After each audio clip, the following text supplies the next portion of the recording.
Talk me through the semi-final from your perspective, that second leg against Ajax. Well, we were losing and then we won.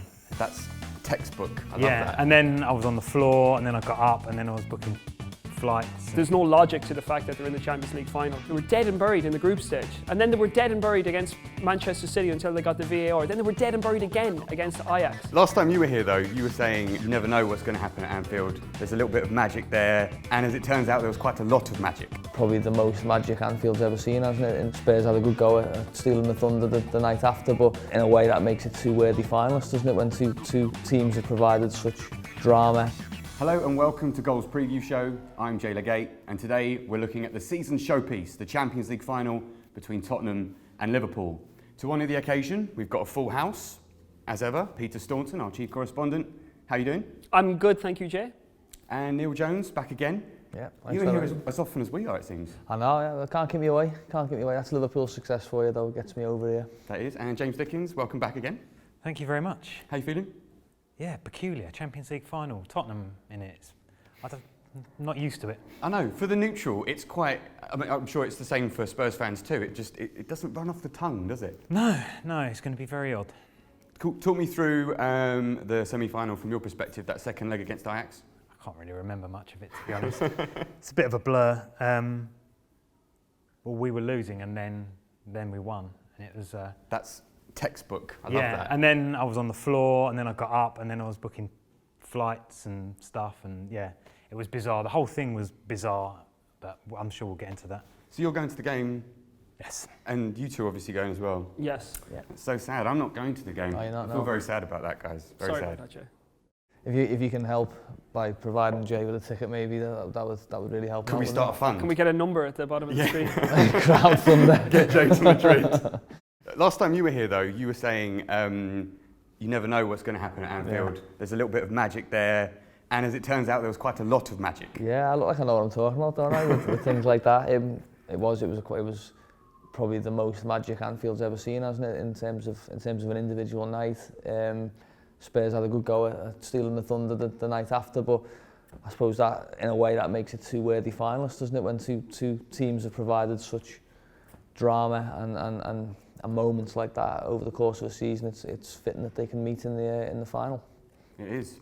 And to be honest, they must surely be the greatest nights in both clubs' respective history, in Champions League perspective. You're going a long way back for Spurs, for sure. I mean, Liverpool, you don't have to go so far back. Most of us can probably remember 2005 when they won the Champions League. But for Spurs, James will happily admit that they've not been in this position for eons. Before the game was recognisable as what it is today. So, in modern football, Spurs have never seen anything like it. And I think the advantage is with Spurs for this reason, because I just think there's something carrying them through this Champions League. There's no logic to the fact that they're in the Champions League final. They were one down in their fourth match after losing, or one draw in their first three games. At that stage, they were dead and buried in the group stage. Dead and buried. And then they were dead and buried against Manchester City until they got the VAR. Then they were dead and buried again against Ajax. I just think that they have some sort of supernatural advantage going in their favour, and whatever it is, whether it's faith, whether it's team ethic, whether it's coming to the end of an era, I don't know what it is that's carrying them through, but I see huge advantages in Spurs and that mentality that they have so far in the Champions League. Premier League season finished on the 12th of May. Has this period, this gap between then and the final fixture, the Champions League final, has that come at a very good time for Spurs to kind of rejuvenate? I know that in their preparation they brought a lot of their academy players haven't gone on holiday yet, so there's more numbers at training, so they can just keep it competitive.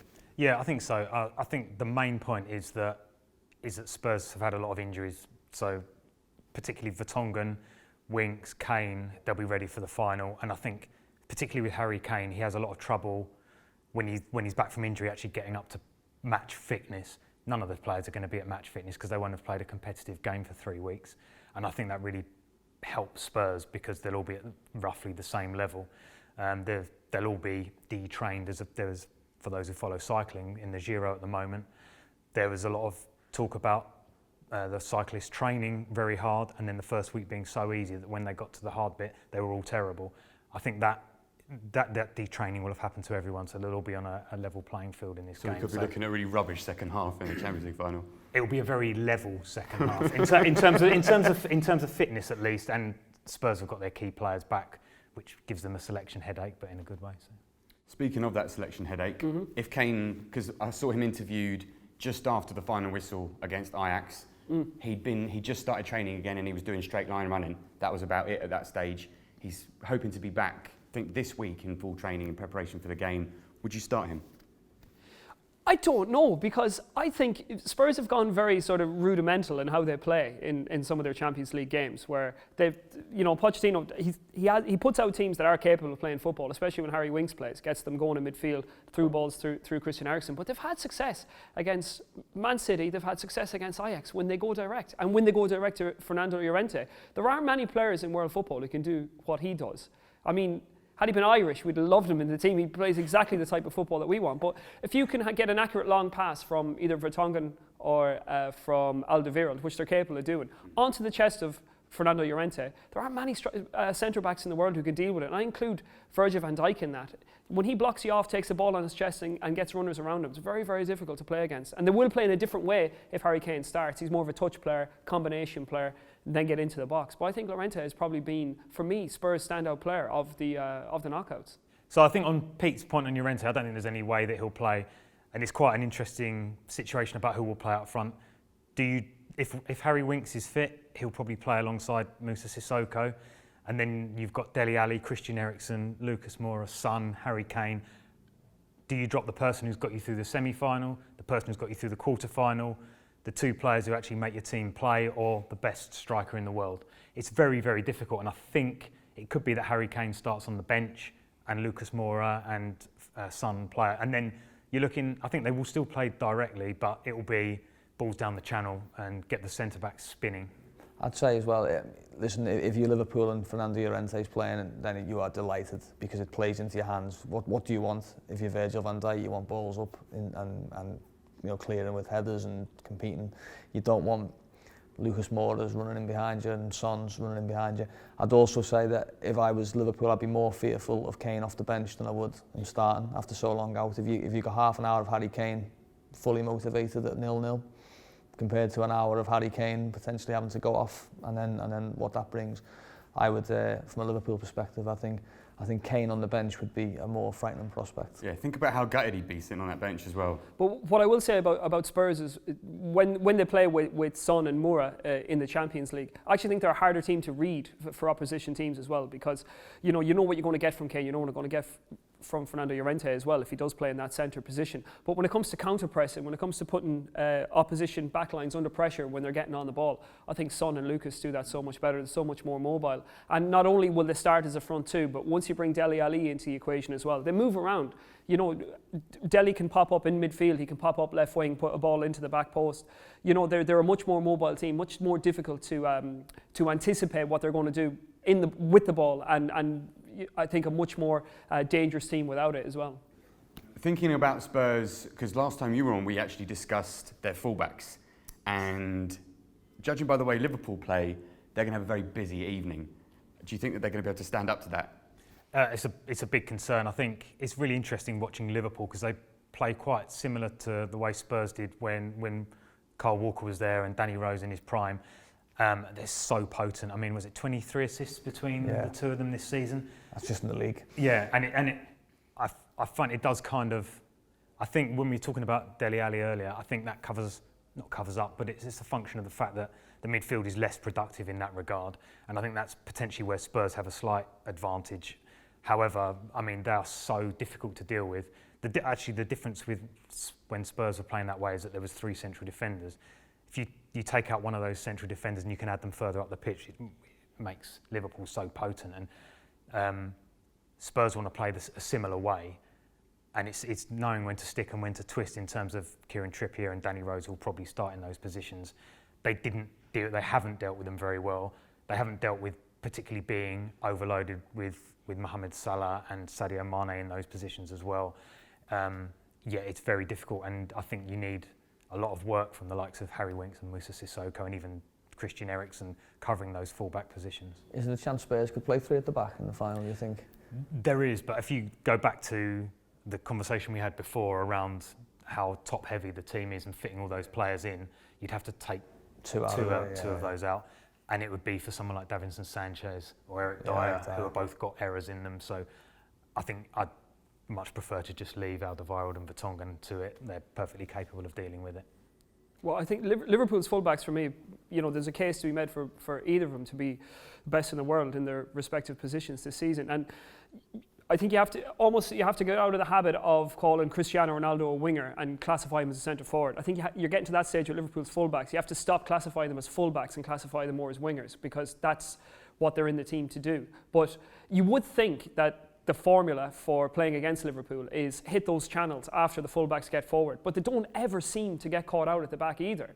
The defensive midfield position and the two centre backs, they cover it up very, very well, but I think it's because they use the ball so well in the final third, because the ball never goes from one side to the other and then they get hit down the other wing. They're always finding somebody and getting a shot on goal or winning a corner. They've also got natural midfielders who are happy in wide positions. So Milner, for example, Henderson. Who if you have to go out to a right back position for either of those two, they can do it. Wijnaldum does it an awful lot as well, but he just drops in almost as a second right back when Trent or Robertson on the other side goes forward. They've got good cover of the width of the pitch. Pete mentioned earlier on about Dele Alli. Everyone around him so far for Spurs has been grabbing the headlines really, and has sort of been responsible for, you could say that was Son's game, that was Lucas Moura's game. What is it that he's been doing that has been so key for Spurs this season? He does everything else. So he's played as a kind of in a pivot, as a double pivot, with another central midfielder, normally with Moussa Sissoko. He's played as a number 9 in some games, he's played wide. I think his impact in games this season has lessened, but he's such an intelligent tactical player that he just fills holes in everywhere. So if Moussa Sissoko spends a lot of time covering up for Kieran Trippier, and at that point, Dele Alli and Christian Eriksen cover in the middle, and he's just such an intelligent player. And then, if you need a goal, he'll pop up at the back post and knock one in. So I think he's been very productive in a kind of slightly less obvious way this season. I was expecting, because before we sat down, I was thinking I would definitely say Liverpool have the edge here. You've made quite a good case for them so far, for Spurs. If they were to win, there's the possibility, based on what Pochettino has said publicly, that his days there might be numbered. What do you think about that? I don't think it matters whether they win or not. I think there is a feeling that this is the end of a cycle, and I think winning or not doesn't make a lot of difference. I think for certain players, the likes of Christian Eriksen and Pochettino himself may think that this is about as far as they can take Spurs without another 5 years of kind of development. They've got to the stadium, the new training ground, and this is a kind of a full stop at the end of that. So I don't think the result matters. It will be interesting it's going to be heartbreaking possibly to see what happens, but I think the result doesn't matter. Sounding a bit like the last bout in a Rocky movie at the moment for Spurs compared to what for Liverpool. It's kind of different, isn't it? They're not sort of at the end of a cycle. They're very much kind of at the beginning of what could be a long period for them. Yeah, they'll hope so. Although I think if they were to lose, it would be the end of a cycle for a couple of players. I think it would underline the fact that, as well as they've done, that they weren't good enough. They weren't good enough to win the big trophies despite all the opportunities they had. Are you talking about players who might be not good enough for the cycle or too good for the cycle? Are you talking about the likes of Mane, for example? No, I'm talking about not good enough. I'm talking about players who, you look at unfortunately, you'd look at Joel Matip, at James Milner, and you'd go, well, James Milner's 33. Unfortunately, what a great player he's been for Liverpool. That's just an age thing, though, with him, though. Absolutely. Absolutely. But at the same time, is he going to be? You're going to get four or five more opportunities to win trophies with a James Milner in your team? Probably not. Gini Wijnaldum, are you going to get chances to win trophies with him? No. Are you going to have to start looking at upgrades? Tough upgrades. They're not going to be easy. And Liverpool have traditionally struggled with upgrading strong teams because they get an emotional attachment to players, and they feel that Torres will be fantastic for forever if he's okay for a couple of years. They have to be a bit more ruthless. But the flip side of that is if they do confirm it, the European champions, then of course the chests start puffing out, and then you might just see extra levels from some of these players. Andy Robertson, you might see Mane go up a level, you might see Firmino start to really okay, I'm a European champion now. I'm not just this pretender who's taking shots at the champions. I'm actually one myself. Going back to the game itself, how do you think it's going to pan out? Who do you think is going to be lifting that trophy at the end of? I see Spurs lifting the trophy. I don't know why. You've had a vision. I've had a vision. I don't think there's any I'm logic. I don't think there's any logic in Spurs being in the final in the first place. There was no logic for them getting through the group stage. There was no logic in them getting through against Man City. There's no logic in them getting through against Ajax. So I'm just going to say they're going to do the illogical thing and win the trophy, and that's the most analysis I can give. Liverpool are going to have the ball. Spurs are going to respond to that. Whether they take the chance or not, that's another thing. But I for some reason I see Spurs with playing with that sense of destiny this season.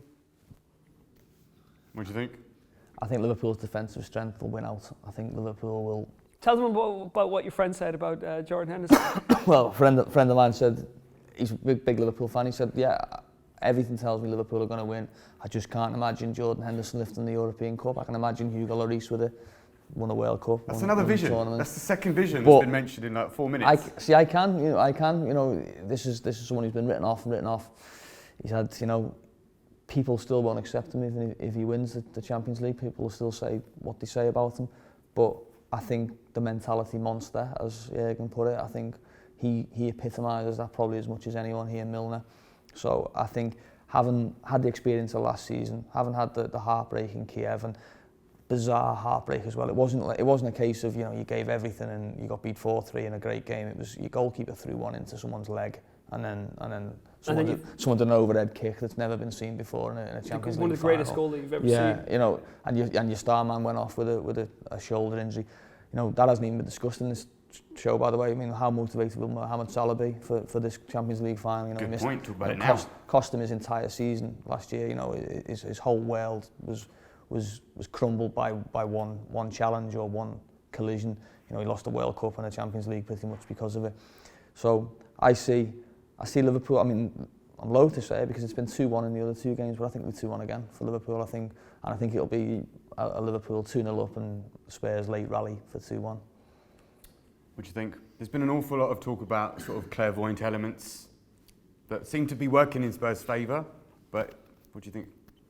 I mean, my football head-on says it's very difficult for Spurs to win this game. I mean, we've gone through tennis and boxing and cycling on this. It's true, a bit everywhere today. Using a boxing analogy, we've got a puncher's chance, but that's kind of it. I struggle to see Spurs keeping Liverpool quiet for the whole game.